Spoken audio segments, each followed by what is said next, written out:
تو لوگ کہتے ہیں جب اللہ نے تمہارا نام مسلمان رکھا ہے تو تم اور نام کیوں رکھتے ہو؟ رسول اللہ اللہ کے نائب مطلق ہیں، رسول اللہ سے مانگنا ہے دراصل اللہ سے مانگنا ہے۔ بخاری شریف ہے جلد پہلی ہے صفحہ 16 ہے ورگے دا پاسا کھبا، نبی کریم علیہ السلام نے فرمایا انما انا قاسم واللہ یعطی، فرمایا دیتا اللہ ہے بانٹتا میں مصطفیٰ ہوں۔ لوگ کہتے ہیں کہ جی یہ چالیسویں قربانی فتح جمعرات یہ کرنا یہ شرک ہے، یعنی کہ نہیں کرنا چاہیے۔ جو یہ کہتے ہیں اللہ کی قسم ہے ان کی کلخانی تیجا نہیں کرنا چاہیے۔ جو کہتے ہیں نا جنازے کے بعد دعا نہیں مانگنی چاہیے، قسم ہے پروردگار کی واقعی وہ اس قابل ہی نہیں، اس کے جنازے کے بعد تو نہیں مانگنی چاہیے۔ کہ اللہ تعالیٰ نے فرمایا ہے کہ اللہ اس کے فرشتے غیب بتانے والے نبی پر درود بھیجو، اے ایمان والو تم بھی خوب درود اور سلام بھیجو۔ تو کچھ لوگ کہتے ہیں جی کہ آپ درود اور سلام بیٹھ کے بھی تو بھیج سکتے ہیں، کھڑا ہونا لازمی ہے۔ آپ درود السلام چپ کر کے بھی تو سن سکتے تھے، آپ کا بولنا لازمی۔ اب اس کو ذکر مصطفیٰ کرتے جائیں گے، لجپال آقا کو یہ عظمت شان بلندیاں رفعت رتبے اللہ نے عطا فرمائے ہیں، ذکر مصطفیٰ کرتے جائیں گے خود بخود ذکر خدا بنتا جائے گا۔ وَأَنَّكَ أَدْنَى الْمُرْسَلِينَ إِلَى اللَّهِ وَسِيلَةً، یا رسول اللہ کے سارے نبی اللہ تک پہنچانے کا وسیلہ ہیں، لیکن یا رسول اللہ تک پہنچانے کا سب سے مضبوط وسیلہ آقا آپ کی ذات ہے۔ کیا نبی کریم علیہ السلام کا جب دل مبارک کافروں کی باتوں سے دکھتا تھا، نبی کریم علیہ السلام خود فرمائش نہیں فرماتے تھے کہ اے حسان ذرا اٹھو اور ہماری طرف سے ان کافروں کے اعتراضات کے جواب دو؟ پھر عرض کر رہا ہوں کہ فقہی مسائل آپ کو ان کے جوابات ملتے رہیں گے، کوشش کریں گے عقیدے کے حوالے سے آپ سوالات کیجیے۔ ہمارے سچا صاف ستھرا عقیدہ اہل سنت ہے، اس کے اوپر اگر کسی نے کوئی گرد و غبار ڈالنے کی کوشش کی ہے تو آپ بتائیے کسی راہ سے۔ میرے ذہن میں ایک سوال آ رہا ہے جی، ہم نے علماء کرام سے سنا ہے کہ آپ صلی اللہ علیہ وسلم کی پیدائش تو اللہ تعالیٰ نے حضرت آدم علیہ السلام سے پہلے کی ہوئی ہے، جی آپ اس کے متعلق کو تھوڑا سا ارشاد فرمائیں۔ ایک بات یاد رکھیں، نبی پاک صلی اللہ علیہ وآلہ وسلم کی تخلیقی دو جہتیں ہیں، دو حیثیتیں ہیں۔ کتنی؟ ایک ہے نبی کریم علیہ السلام کے نور کی تخلیق، ٹھیک ہے، اور ایک ہے آقا علیہ السلام کے جسم بشری کی تخلیق۔ جو جسم نوری ہے وہ اللہ نے ساری کائنات سے پہلے مصطفیٰ کا نور پیدا فرمایا، ٹھیک ہے جی۔ حدیث جابر ہے، نبی پاک صلی اللہ علیہ وسلم کے پیارے صحابی حضرت جابر بن عبداللہ انصاری رضی اللہ تعالی عنہ، وہ نبی کریم علیہ السلام کی بارگاہ میں حاضر ہوئے، عرض کی یا رسول اللہ مجھے ارشاد فرمائیں اللہ کریم نے سب سے پہلے کس چیز کو پیدا فرمایا؟ تو آقا علیہ السلام نے ارشاد فرمایا یا جابر ان اللہ تعالی خلق قبل الاشیاء، یہ الفاظ دیکھیں، خلق قبل الاشیاء نور نبی کا من نوری، اے جابر اللہ نے ساری چیزوں سے پہلے، ہر چیز سے پہلے تمہارے نبی کے نور کو اپنے نور کے فیض سے پیدا فرمایا ہے۔ یہ ہے نور کی تخلیق، ٹھیک ہے، اور دوسری ہے آقا علیہ السلام کے جسم بشری کی تخلیق۔ اور جسم بشری کی تخلیق تب ہوئی جب حضرت عبداللہ اور حضرت آمنہ کا نکاح ہوا، ملاپ ہوا، تو نبی پاک صلی اللہ علیہ وآلہ وسلم کو اس وقت بشری وجود بخشا گیا۔ یہ وہی بشری وجود ہے جس کے بارے میں حضرت حسان بن ثابت ارشاد فرماتے ہیں، کہتے ہیں کَأَنَّكَ قَدْ خُلِقْتَ كَمَا تَشَاءُ، آقا مجھے تو یوں لگتا ہے اللہ نے آپ کو آپ کی اپنی مرضی کے مطابق پیدا فرمایا۔ یہ دیکھنا میری مرضی میرے پیدا ہونے کے بعد، میرے ہوش آنے کے بعد چلنے لگی، آپ کی مرضی آپ کے پیدا ہونے ہوش آنے کے بعد چلنے لگی، لیکن حضرت حسان کہہ رہے ہیں آقا اللہ نے آپ کو آپ کی مرضی کے مطابق بنایا۔ کیا مطلب؟ وہ نور سب سے پہلے بنانا، اب جسم بشری وجود آقا علیہ السلام کا جب بننے لگا نا، تو اب اللہ نے حضور کے مبارک نور سے پوچھا، اے محبوب کے نور بتا بول، اب تمہارا جسم بشری بنانا ہے، بتاؤ تمہارے ہاتھ کیسے بناؤ، تمہاری بینی مبارک کیسے بناؤ، تمہاری آنکھیں کیسے بناؤ، تمہارا سینہ مبارک کیسے بناؤ۔ بس جیسے جیسے نبی کریم علیہ السلام کا نور اللہ کی بارگاہ میں عرض کرتا گیا، حضور کے نور کی مرضی کے مطابق اللہ مصطفیٰ کے جسم بشری کو بناتا گیا۔ کأنک قد خلقت کما تشاء، آقا اللہ نے آپ کو آپ کی مرضی کے مطابق پیدا کیا۔ سمجھ آ گئی جی؟ جزاک اللہ۔ سوال یہ ہے کہ اب ہم اعتکاف میں آئے ہیں، تو اب محفل بات ہوتی ہے، حضور کی بات ہوتی ہے، کیا اس پہ بھی ہمیں اجر و ثواب ہے یا دیگر اعمال ہی کیے جائیں؟ نعت خوانی بدعت نہیں ہے یہ جو حضور کے نعرے لگانا اور نعتیں پڑھنا اعتکاف کے اندر اس طرح کرنا، اس پر سب سے پہلے بدعت کا معنی معلوم کرنا ضروری ہے۔ جو سوال اٹھاتے ہیں ان کو بدعت کی خبر ہی نہیں کہ بدعت کیا ہے۔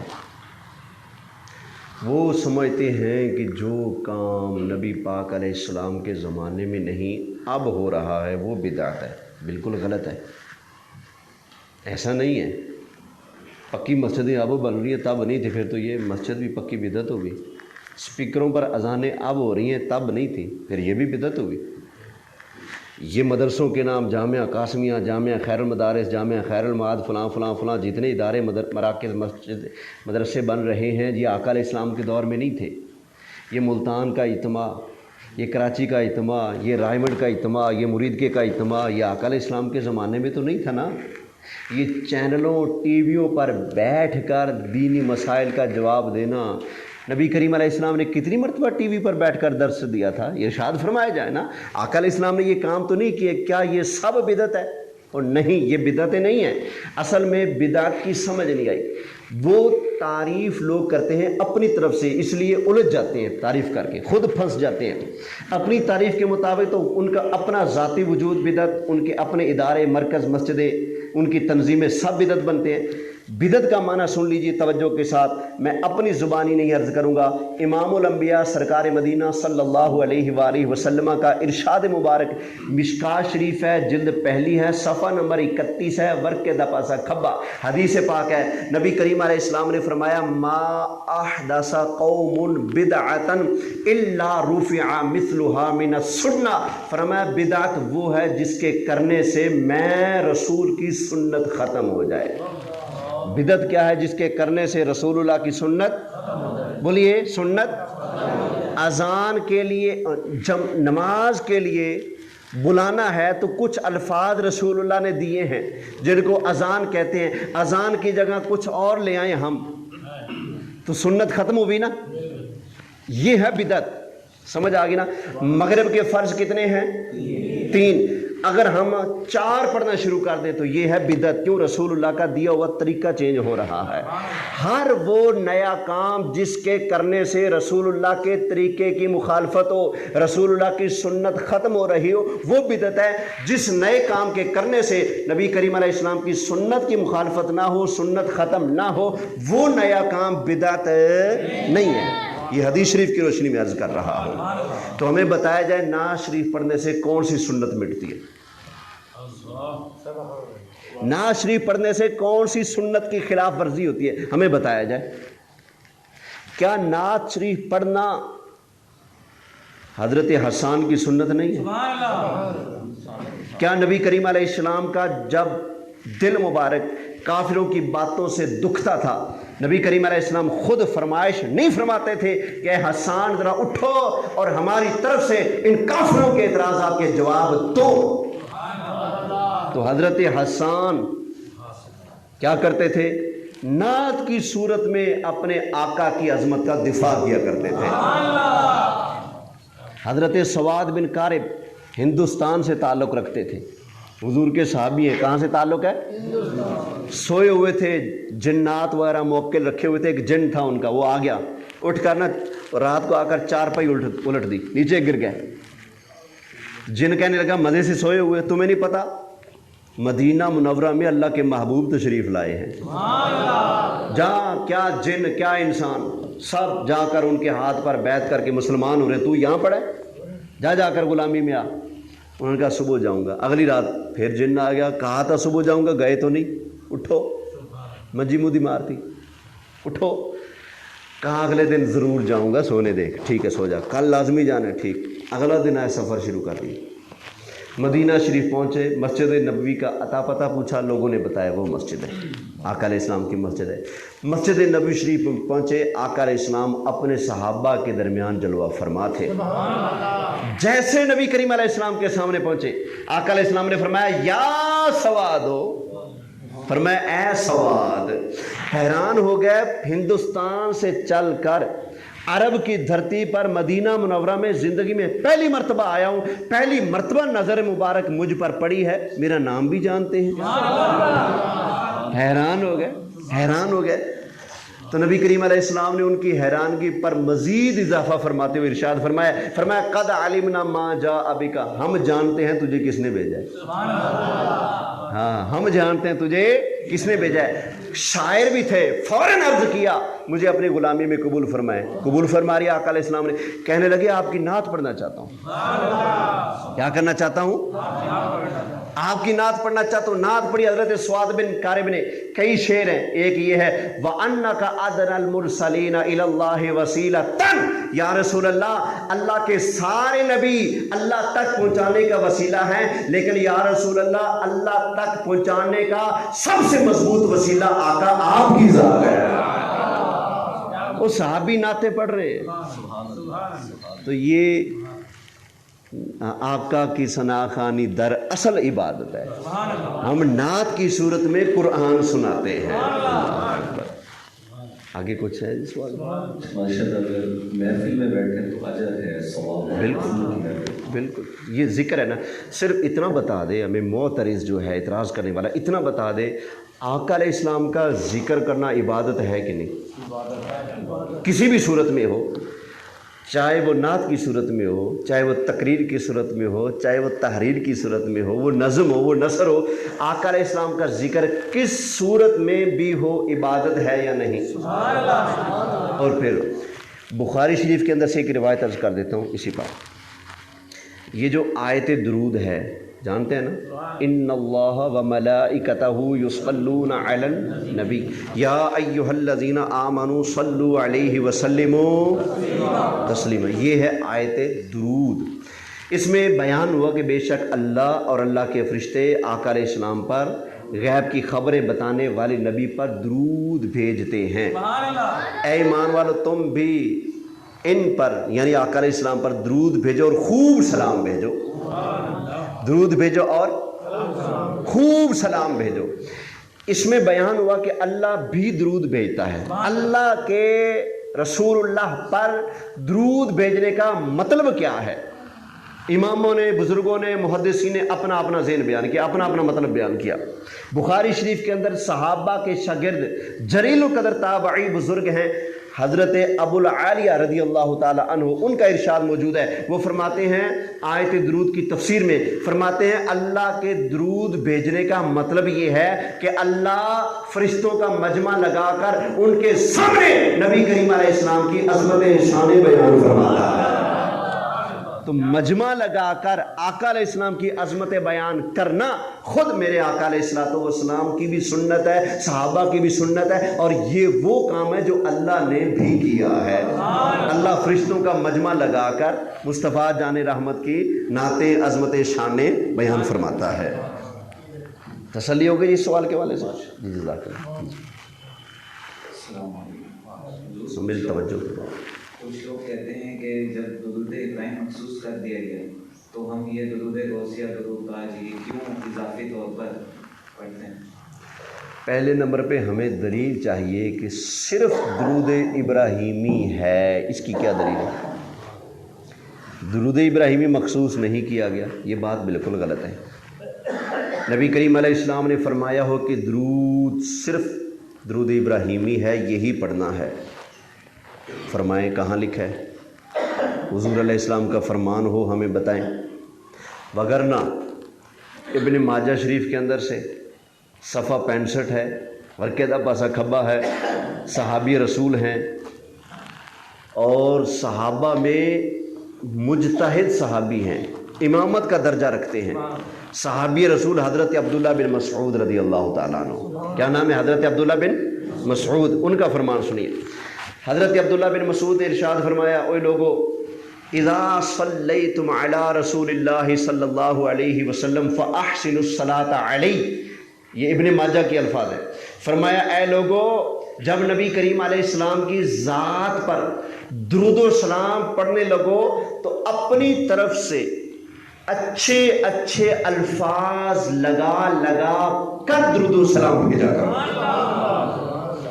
تو یہ جو درود تاج ہمارے بزرگوں نے بنایا ہے، یہ صحابہ کی تعلیمات کی روشنی میں بنایا ہے۔ سمجھ آ گئی نا؟ بڑی پرانی بات ہے، اس وقت میں یہ خانوار روڈ پر مدرسہ ہے اشاعت الاسلام، یہاں میں حفظ کر رہا تھا، اس وقت کی بات ہے۔ میں جب گھر گیا نا تو ہمارے گھر کے پاس ایک وہ لنگوٹیا آیا، تو مجھے آ کر کہنے لگا جی درود تو صرف ابراہیمی ہے، کوئی اور درود نہیں ہے، اور درود نہیں پڑھ سکتے، باقی سارے گھڑنتو درود ہے، من گھڑت درود ہے، صرف درود ابراہیمی بس۔ میں نے کہا جی اچھا؟ کہتے ہیں ہاں۔ اور کوئی درود نہیں؟ کہتے کوئی نہیں۔ میں نے کہا آپ کو کوئی حدیث آتی ہے؟ مجھے کہتا جی ہاں مجھے کچھ حدیثیں یاد ہیں۔ میں نے کہا جی چلو ایک سنا دو، کوئی ایک سنا دو۔ مجھے کہنے لگا جی رسول اللہ صلی اللہ علیہ وآلہ وسلم نے فرمایا۔ میں نے کہا رک، مسئلہ حل ہو گیا۔ میں نے کہا رکو، مسئلہ حل ہو گیا۔ کہتے ہو گیا؟ میں نے کہا جی ہو گیا۔ کہتا کیسے؟ میں نے کہا یہ صلی اللہ علیہ وسلم یہ کیا ہے؟ یہ کیا ہے؟ کہتا ہے درود ہے۔ میں نے کہا ابھی کیا کہہ رہا تھا؟ ابھی تو کہہ رہا تھا بس درود ابراہیمی، اور اب اللہ اکبر، اب کیا پڑھا ہے؟ کیا یہ درود پاک نہیں ہے؟ پتہ چلا یہ کہنا بالکل غلط ہے کہ درود صرف ابراہیمی ہے، بلکہ امت کو اجازت ہے اپنی طرف سے الفاظ ملا کر درود و سلام۔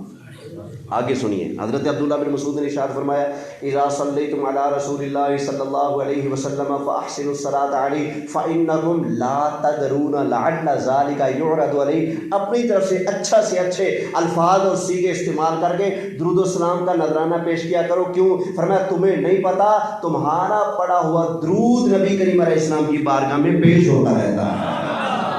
تو آپ کے شاگردوں نے کہا کہ مہربانی کریں آپ ہمیں ایک پیارا سا درود پڑھ کر سنا دیں۔ کیا کریں؟ ایک پیارا سا درود آپ ہمیں خود بنا کر دکھائیں۔ اب ابن ماجہ صحاستہ کی حدیث کی کتاب ہے، اس میں یہ درود پاک آیا پڑا جو حضرت عبداللہ بن مسعود نے تعلیم فرمایا تھا۔ فرمایا یوں پڑھا کرو اللہم اجعل صلواتک و رحمتک و برکاتک علی سید المرسلین و امام المتقین و خاتم النبیین محمد عبدک و رسولک امام الخیر و قائد الخیر و رسول الرحمہ اللہم ابعثہ مقاما محمودا۔ آپ نے یہ درود پاک تعلیم فرمایا تھا۔ توجہ ہے؟ اچھا ایک اور درود پاک ہے جو حضرت علی مرتضیٰ شیر خدا کرم اللہ تعالی وجہہ الکریم کا درود پاک۔ کس کا درود پاک ہے؟ حضرت مولا، بولے کس کا؟ حضرت مولا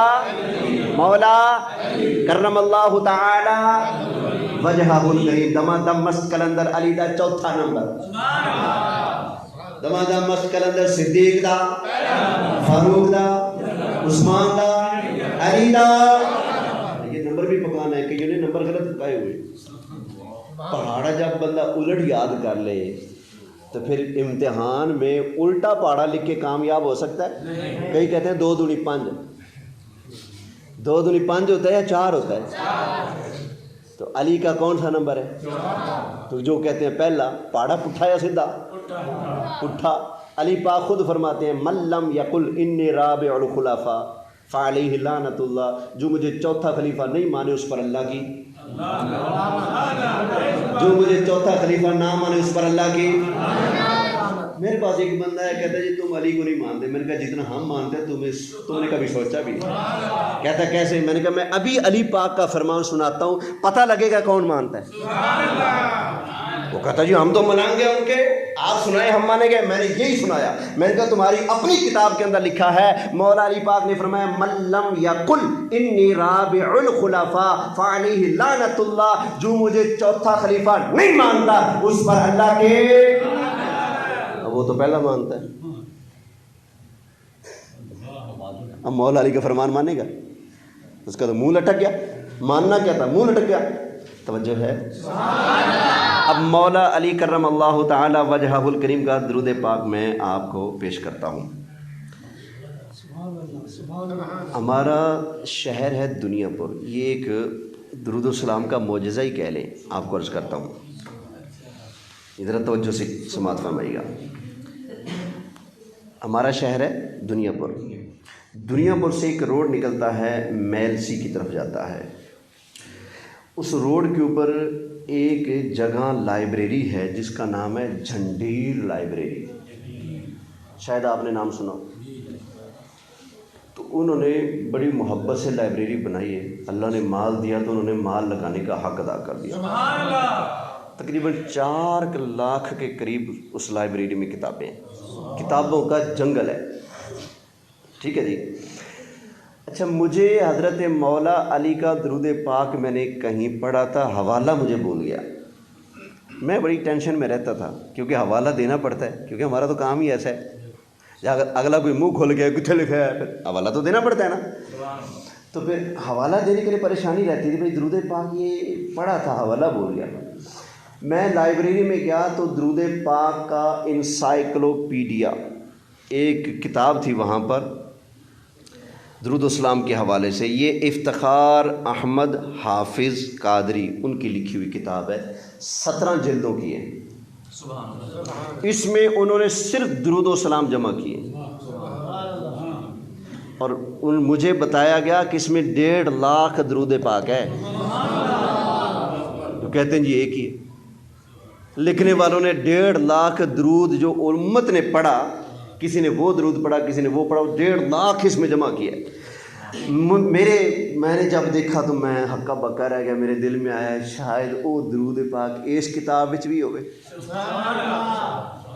ٹھیک ہے جی. اچھا، میں نے کتاب اٹھائی، اللہ کی شان، پہلی جلد اٹھائی، 1700 صفحات پہلی جلد کے. کتنے؟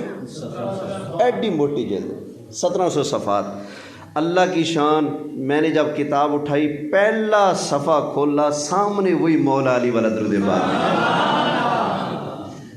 جو لائبریری کا انچارج تھا نا، بڑا شریف آدمی، میں نے اسے کہا اس درود پاک کی مجھے کئی سالوں سے تلاش تھی. 17 جلد کی کتاب سامنے آئی، پہلی جلد اٹھائی، 1700 صفحے اس کے، اور پہلا صفحہ ہی وہ کھلا کتاب کے اندر سے جس کے اوپر میرا مطلوبہ درود پاک موجود ہے جو حضرت علی والا ہے. تو وہ میں نے جب یہ بتایا نا تو لائبریری جو انچارج تھا نا وہ کھڑا کھڑا رونے لگ گیا. کہتے نہ اس میں میرا کمال ہے نہ آپ کا کمال ہے، یہ درود پاک کی برکت ہے. تو اب آئیے میں آپ کو حضرت مولا علی کرم اللہ تعالی وجہہ الکریم کا درود پاک عرض کرتا ہوں. پیش کر دوں جی. اس کتاب کا صفحہ نمبر، اللہ اکبر، صفحہ نمبر 826 ہے. صفحہ نمبر 826 ہے. 1.5 لاکھ درود پاک اس کتاب میں جمع کیے گئے. حضرت مولا علی جب درود پاک پڑھتے تو یوں پڑھتے، ان اللہ وملائکتہ یصلون علی النبی یا ایھا الذین آمنوا صلوا علیہ وسلموا تسلیما. پہلے آیت پڑھتے پھر عرض کرتے اللہ کی بارگاہ میں، لبیک اللہم ربی وسعدیک صلوات اللہ البر الرحیم والملائکۃ المقربین والنبیین والصدیقین والشہداء والصالحین وما صبح لك من شيء يا رب العالمين على سيدنا ومولانا محمد بن عبد الله خاتم النبيين وسيد المرسلين وإمام المتقين ورسول رب العالمين الشاهد البشير الداعي إليك بإذنك السراج المنير. یہ کون سا درود پاک ہے؟ حضرت مولا. اب بتائیں، جو آج کہتے ہیں درود صرف ابراہیمی ہے، ان کا علم زیادہ ہے یا حضرت مولا علی کا؟ تو یہ انا مدینۃ العلم وعلی بابھا اس کے بارے میں ہے، اعتراض کرنے والے کے بارے میں، یا مولا علی کے بارے میں ہے؟ میں علم کا شہر ہوں، علی اس کا۔ اللہ اکبر۔ یہ درود پاک کے حوالے سے تسلی ہوگی جی۔ کن کا سوال تھا؟ ٹھیک ہے جی، ہاں جی بسم اللہ جی۔ کوئی اور سوال ہو تو فقیر حاضر ہیں جی۔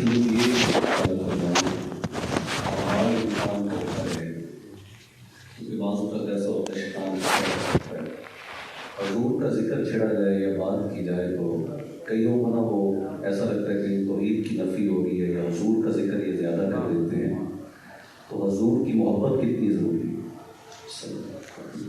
اللہ اکبر۔ نبی پاک صلی اللہ علیہ وسلم سے محبت کرنا ہمارے اوپر فرض ہے۔ سبحان اللہ۔ اور کتنی کرنا فرض ہے؟ اتنی کرنا فرض ہے کہ اگر وقت آ جائے، باپ ایک طرف ہو، ماں ایک طرف ہو، بیوی اولاد ایک طرف ہو، جمع پونجی گھر مکان ایک طرف ہو، رسول اللہ کی ذات ایک طرف ہو، ایسے وقت میں جو سب کو چھوڑ کر رسول اللہ کو سب رشتوں پر فوقیت و ترجیح دینے کا جذبہ نہیں رکھتا، پکا بے ایمان ہے۔ ایماندار وہی ہے جو پوری کائنات میں سب سے بڑھ کر مصطفیٰ جان رحمت سے محبت کرنے والا ہے۔ آقا علیہ السلام نے فرمایا لا یؤمنو، کیا فرمایا؟ لا یؤمنو، مومن ہے ہی نہیں، مومن ہو ہی نہیں سکتا۔ لا یؤمن احدکم حتی اکون احب الیہ من ولدہ ووالدہ والناس اجمعین، جب تک کوئی بندہ تم میں سے اپنے اولاد، اپنے ماں باپ، ہر ایک سے بڑھ کر مجھ سے محبت نہیں کرے گا تب تک کوئی مومن ہو سکتا؟ بولیے، اتنی ضروری ہے رسول اللہ صلی اللہ علیہ وسلم سے محبت کرنا۔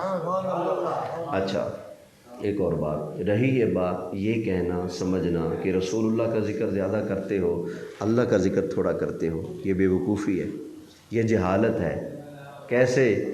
رسول اللہ کا مارنا، اللہ کا مارنا، رسول اللہ کے ہاتھ پر بیعت کرنا، اللہ کے ہاتھ پر بیعت کرنا، رسول اللہ کی اطاعت کرنا، یہ قرآن کی آیتوں کا مفہوم ہے، آیتیں پڑھ سکتا ہوں، ٹائم بچا رہا ہوں۔ رسول اللہ کی اطاعت کرنا، بولیے، اللہ کی اطاعت کرنا، رسول اللہ کی نافرمانی، رسول اللہ کو اذیت دینا، اللہ کو اذیت دینا، رسول اللہ کو ناراض کرنا، رسول اللہ کو خوش کرنا، بولیے اللہ کو خوش کرنا ہے۔ سمجھ آ گئی نا؟ تو اب جو ہم ذکر مصطفیٰ کر رہے ہیں، نادان یہ سمجھتے ہیں کہ یہ اللہ کا ذکر نہیں کرتے، رسول اللہ کا ذکر کرتے ہیں۔ اور نادانوں، جتنا بھی رسول اللہ کا ذکر کریں گے وہ سب ذکر خدا شمار ہوگا۔ اب یہ دیکھنا، یہ مسجد بنی ہے، کتنی پیاری خوبصورت مسجد بنی ہے۔ جب میں آؤں اور میں کہوں جی ماشاءاللہ نقشہ بہترین ہے، تعمیر بہترین ہے، رنگ بہترین ہے، ڈیزائن بہترین ہے، پنکھے خوبصورت ہیں، قالین بہت اچھے ہیں، اسپیکر بھی بہت اچھا ہے، انتظامیہ بھی بااخلاق ہے، جب میں آ کر مسجد کی تعریف کروں تو مسجد بنانے والے کی تعریف ہو رہی ہے کہ نہیں؟ میں کہوں جی مسجد بڑی خوبصورت بنی ہے تو بے وقوف ہی ہوگا جو کہے گا جی مستری دا تو ذکر ہی نہیں کیتا۔ جب کہہ دیا مسجد بڑی خوبصورت ہے تو بنانے والے کی تعریف خود بخود ہو گئی۔ سمجھ آئے نہیں؟ جتنا ذکر مصطفیٰ کرتے جائیں گے، لجپال آقا کو یہ عظمتیں، شانیں، بلندیاں، رفعتیں، رتبے اللہ نے عطا فرمائے ہیں، ذکر مصطفیٰ کرتے جائیں گے خود بخود ذکر خدا بنتا جائے گا۔ ذکر خدا جو ان سے جدا چاہو نجدیو، وہ ذکر حق نہیں، کنجی سکر کی ہے۔ ذکر مصطفیٰ چھوڑ کر صرف اللہ اللہ کرنا چاہو بھائی مانو، وہ پھر ذکر خدا نہیں، وہ جہنم کی کنجی ہے تمہارے پاس۔ کیا بتائیں شیطان کا کیا قصور ہے؟ نمازیں نہیں پڑھتا تھا، بولے کیا جرم ہے اس کا؟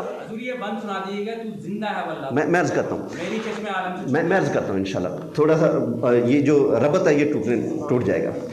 شیطان کا جرم کیا ہے بتائیں؟ چرس بیچتا پکڑا گیا، جوئے کاٹا تھا، شراب پیتا تھا، زنا کرتا کراتا تھا، نہیں یہ جرم نہیں، عبادت نہیں کرتا تھا، اور چپے پر سجدہ کرنے والا رڑ گیا، برباد ہو گیا، مارا گیا۔ کیوں؟ اللہ کے پیارے کی عزت کی باری آئی تو کہتا تھا بس اللہ کو مانو بس، اور کسی کو اللہ اگر اس سے فرماتا کہ اور عبادت کر تو کرتا کہ نہ کرتا؟ اچھا اتنا بڑا ووٹر وہ کہتا ہے کہ بس تینوں ہی مننا ہے، بس ووٹر تو پکا تھا، لیکن اللہ کو اس ووٹر کی ضرورت نہیں، کوئی حاجت نہیں، اللہ کو ویسے بھی کسی کی حاجت نہیں، اللہ کسی کا محتاج نہیں۔ ان اللہ لغنی عن العالمین، اللہ جہان کی ہر چیز سے بے پرواہ ہے، سبحان اللہ، سمجھ آ گئی نا؟ تو وہ بظاہر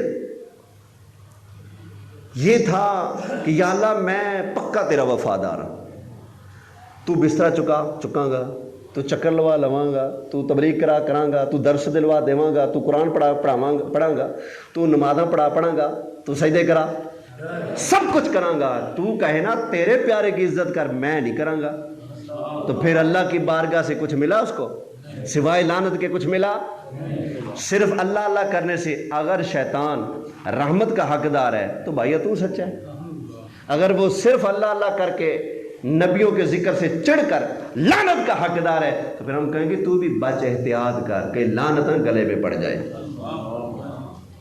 توجہ ہے؟ ہاں جی، کچھ اور ہے جی؟ ادھر سے بھائی کا سوال تھا۔ جیسے کہ آپ نے کہا تھا سوال جب آپ شروع کرنے سے پہلے نا کہ عقیدت سے ریلیٹڈ سوال، جی جی، تو مثال کے طور پہ میری ایک ایتھیسٹ کے ساتھ ڈیبیٹ ہو رہی ہے جو کہ خدا کو ہی نہیں مانتا، وہ مجھ سے کہتے ہیں کہ آپ مسلمان کیوں، تو میں اس کا کیا جواب دوں؟ اور میں اپنے آرگومنٹس کے پوائنٹس بھی اس کے سامنے رکھ رہا ہوں کہ حضور پاک صلی اللہ علیہ وسلم اللہ کے آخری نبی ہیں، اور قرآن پاک کا اللہ پاک نے خود حفاظت کا ذمہ لیا ہے، اور اس کے علاوہ جو 5 کان ہیں اس پہ عمل کرنا، لیکن وہ میرا کوئی پوائنٹ مان ہی نہیں رہا۔ وہ کہتا ہے کہ میں خدا کو نہیں مانتا تو خدا کی بات کیا مانوں؟ جب خدا کو نہیں مانتا تو خدا کا پیغمبر ان کی باتیں ارشادات میرے لیے تو حجت دلیل نہیں، یہ کہنا چاہتے ہیں نا؟ تشریف رکھیں۔ یہ ان لوگوں کا سوال ہے جو کہتے ہیں کہ یہ کائنات خود بخود بنی ہے، اس کو بنانے والا کوئی نہیں، وہ خدا کے منکر ہیں۔ جب خدا کے منکر ہیں تو باقی ساری چیزوں کے منکر ہوئے نا۔ ہم ان سے اتنا پوچھنا چاہتے ہیں کہ میں پاکستانی ہوں،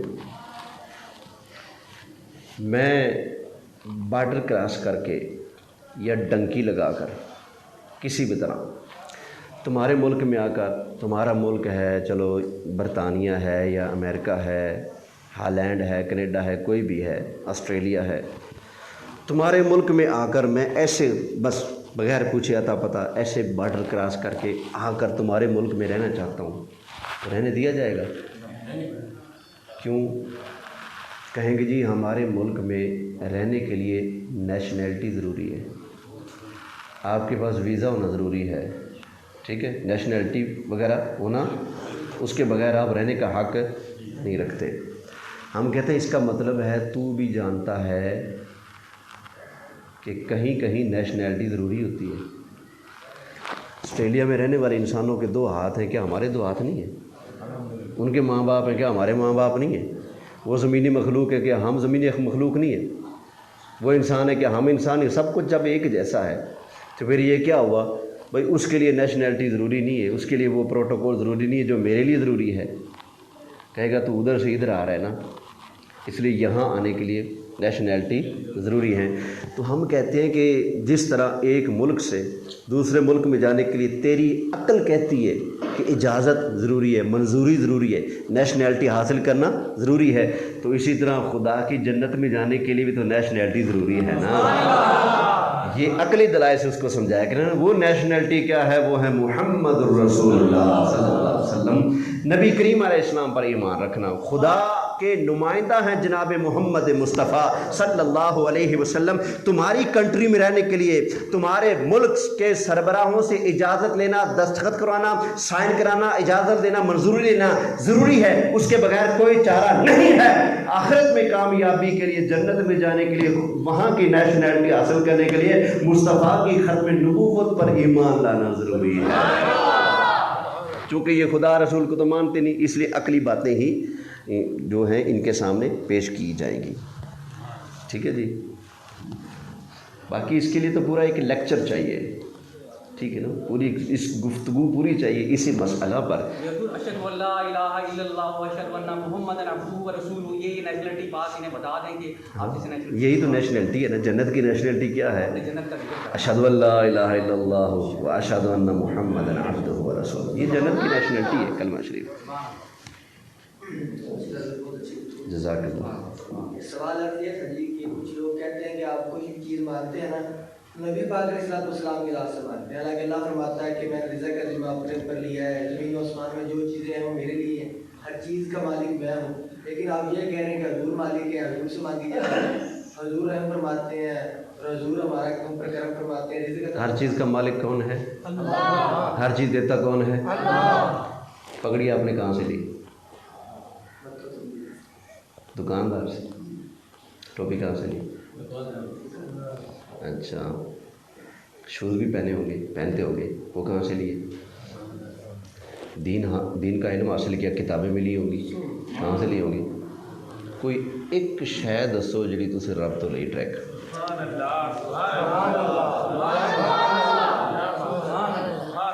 کوئی ایک شے دسو، آپ میں سے کوئی بتا دے. کوئی ایک چیز بتائیں جو ڈائریکٹ آپ نے رب سے لی ہے. کبھی روٹی لی ہو، ہمیں کہتے ہیں رسول اللہ سے کیوں مانگتے ہو؟ صبح و شام خود دکانداروں سے پہنتا ہے. قربانی کی کھالے ہم سے مانگتے ہیں. میں جا رہا تھا دنیا پر، راستے میں نا ایک مولوی صاحب کھڑے ہوئے تھے. میں رک گیا. ہاں جی. کہتے ہیں میں کروڑ پکا جا رہا ہوں. میں نے کہا میں دنیا پور تک جا رہا ہوں. بیٹھ جاؤ پیچھے بیٹھ کے. کہاں سے حضرت؟ اس نے کہا جی ٹی چوک. سمجھ گئے؟ ٹی چوک پہ ہمارا مرکز ہے، میں وہاں سے. میں نے کہا اچھا. میں نے کہا ایک مسئلہ تو بتائیں. کہتے ہیں جی. میں نے کہا اللہ کے سوا کسی اور سے مدد مانگنا کیسا؟ کہتا ہے شرک. میں نے کہا میں کیا ہوں؟ کیا میں اللہ ہوں؟ کہتا ہے نہیں. کیا ہوں؟ کہتا ہے اللہ کا بندہ. اللہ کے سوا کسی اور سے مدد مانگنا شرک. تو میں اللہ تو نہیں نا، میں تو کسی اور میں شامل ہوں. مجھ سے مدد مانگنا تو شرک ہے. تو پھر حضرت آپ نے لفٹ کیوں مانگی؟ تو کہنا یا اللہ جبریل کو بھیج مجھے اٹھا کر کروڑ پکا چھوڑا ہے. کہنا توجہ ہے؟ سمجھ آ رہا ہے جی؟ میں نے کہا دو باتیں ہیں. اب یا تو کہہ کہ اللہ کی اجازت سے، اللہ کے حکم سے اللہ کی مخلوق مدد کر سکتی ہے. جب مخلوق مدد کرتی ہے تو محبوب کیوں نہیں مدد کرے گا؟ یا یہ مان، یا پھر نیچے اتر جا. کم میں کہ یا شرک ختم کر، کیونکہ شرک کر رہے تو غیر اللہ سے مدد مانگ کر. یا شرک ختم کرنا پڑے گا یا عقیدہ ختم کرنا پڑے گا. کہتا نہیں میں نے اتار دو کر کے. بسم اللہ اتر جاؤ، اتر جاؤ جی.